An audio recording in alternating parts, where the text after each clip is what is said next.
Hello everyone, আজকে খুবই কম মশলায় এবং সহজভাবে রিঠা মাছ রান্না করা দেখাবো। তো প্রথমে আমি কড়াইতে পরিমাণ মতো তেল দিয়ে হলুদ মরিচ মাখানো মাছগুলো দিয়ে দিলাম। আমার মাছগুলো ভাজা হয়ে গেছে। এখন সেই একই তেলে কয়েকটা আলু কেটে দিয়ে দিলাম। এরপরে দিয়ে দিলাম পরিমাণ মতো লবণ আর হলুদের গুঁড়া দিয়ে আলুগুলো একটু নাড়াচাড়া করে দিব। এই যে নাড়াচাড়া দিয়ে দিচ্ছি।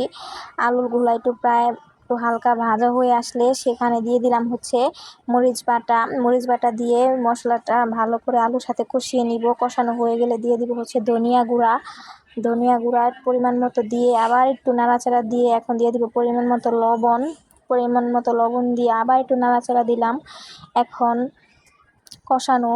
কষানোর জন্য লাস্টে দিয়ে দিলাম মাছগুলা দিয়ে ভালো করে একটু কষিয়ে নিলাম। কষানো হয়ে গেলে দিয়ে দিব পরিমাণ মতো জল। এক্ষেত্রে আপনি গরম জল অথবা নর্মাল জলও দিতে পারেন। আমি গরম জলটা ইউজ করেছি। এখন ঝোলটা একটু ফুটিয়ে এলে দিয়ে দিব ভাজা জিরার গুঁড়া এবং ভাজা গরম মশলা গুঁড়া দিয়ে নিজের পছন্দ মতো ঝোল রেখে এরপরে একটু দিয়ে দিব চালের গুঁড়া দিলে কি ঝোলটা একটু গাঢ়া হয় এবং খেতে খুবই সুস্বাদু লাগে। তো পরিমাণ মতো ঝোল রেখে নামিয়ে নিব। এই যে আমার তরকারিটা দেখেন খুবই সুন্দর এবং সহজভাবে হয়ে গিয়েছে। প্রায় রান্না করতে সর্বোচ্চ 15 মিনিট লাগবে রান্না। তো আপনারা ট্রাই করে দেখতে পারেন। Thanks for watching this video. By.